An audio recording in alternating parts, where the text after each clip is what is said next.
Welcome back to another video. If you haven't already, make sure you subscribe to the channel. There's also a link to the Discord in the description. In this video, I'm going to talk about how in high school I decided to get into programming and ended up making a very bad Minecraft clone. So yeah, I did some digging in the old archives and I found that game file, and today I am going to show it to you guys. So without further ado, here is Pebocraft. Alright, here we are at the main menu. For obvious reasons, due to copyright infringement, the title has been blurred out. We have two modes. There is exploration mode and build mode. We're going to start with exploration mode. If you don't know, Minecraft uses something called the Perlin noise algorithm, which is just a way to get natural looking terrain. Basically what it is it's a way to have randomized points in a line, except each next point in that line, that randomized position is based on the point previous. So that way it is slightly curved, and it's not completely random or you'd have utterly jagged terrain, but it doesn't use that. It doesn't use true random. It uses this Perlin noise algorithm to try to smooth out that randomness and give these effects of hills and mountains. As you can see also, it's very laggy. I didn't program it or optimize it very well at the time, but sue me, I was 17. We can actually switch over to build mode, which is where more of the effort went into, I would say. As you can see, I got as far as to make tree generation, water pools that spawn randomly. We've still got the clouds, and we've got a day-night cycle. You can still break blocks. You can place them back and build blocks. Oh, that was a little glitch there where the block was placed inside another block. But yeah, so we could build cobblestone little structures here. The trees spawn randomly too as well. I did this by basically each time I would spawn a grass block, I'd have a very slight chance of spawning a tree there. And if I place enough blocks, it actually still takes that chance. Yep, there we go. See? So a tree randomly spawned. That is because each time that one of these blocks is spawned into the game, it will have a slight chance of becoming a tree. That's just kind of a way to have tree generation look natural and nice and not be too, automated. And the same is true with other structures. I know for a time I did have other structures generating as well, like little castles. The cave generation is pretty cool too. It's very similar to, actually it's the same algorithm that I use for the water generation and the cloud generation, just with another axis of direction. So if you look at all the clouds, if you look at the water, it's all one block high by however many blocks wide it is, and it's randomly spread across the X and the Z axis. But when we add in the Y axis for height, as shown here, we get the cave structure, which is the exact same method, just it adds in another direction for the caves to go. And as we get lower, you can see that the stone kind of starts to have ores. I only ever got as far as to make little diamond ores spawn like this. Pretty sure there's no limit to how far you have to be to break these blocks, so you can kind of just stand in one place and destroy the world. And just a little backstory for how I ended up making this. In high school, I was 17 years old. My senior year, I really wasn't sure kind of where I was going in life, and I ended up taking a web design class just for the heck of it. Turns out I really, really liked programming.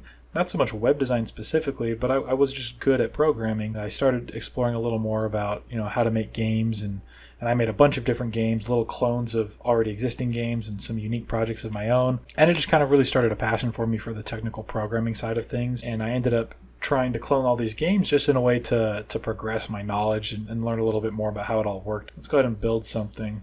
So as I was talking about before, I used the exact same method of placing the trees randomly to place structures such as this castle, but rather than place a tree, obviously I just replace it with a pre-made castle structure. In this case, it looks like this. Just a neat little castle.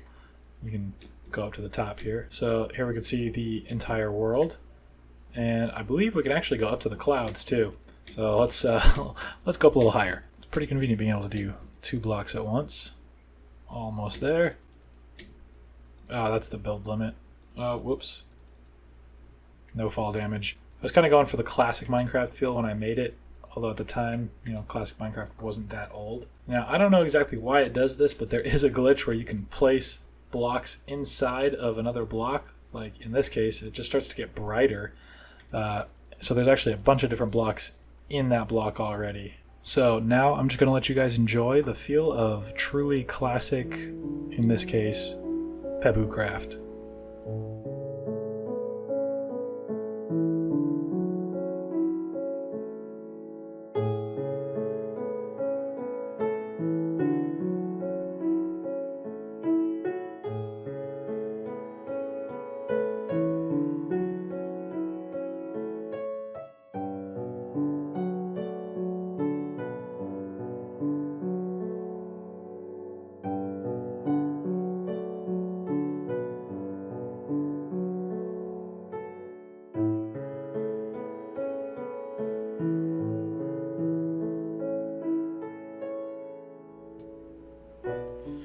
honestly, whenever I break this out and play around with it for a little bit, it kind of reminds me of what Minecraft used to be. And I really do miss that. You know, it was very simple back then. It was straightforward, and I know it's simple now still, and it's still Minecraft, but something's definitely changed in the last few years, and it doesn't quite feel the exact same as it used to when loading up an old world and hopping on and just building a little castle or a little house or farming or whatever it is that you're doing. And it's just a shame that has changed, and a little bit of that magic feels to have been replaced with, you know, greed and monetization and everything from Microsoft, and that's why I always like pulling this out every little bit. I actually lost the game for a long time, probably about 6 years. I thought I lost this game forever, along with all my other old projects from high school. They were all stored on a little USB drive, and I only recently found it. So I was thrilled whenever I got to pull this thing out and play it again and give it a try, and just feel a little nostalgic for the way that it was, you know, back when I made this, and how Minecraft used to be. And this definitely, I think, scratches that little nostalgic itch for me. So I rate it a 10 out of 10, but of course I'm a little biased. It's my game. I think Minecraft always is going to be nostalgic feeling, you know, to some degree. Especially for the people who played it, you know, growing up and pretty much were raised on this game. So it's always nice to find something that brings you back to, you know, being 12 years old and loading up a Minecraft world for the first time, and, you know, just that feeling of exploration and not really knowing what is around the bend and what you can and can't do. Being really impressed by someone who knows how to make a redstone door or knows all the server commands. It was definitely a much simpler time.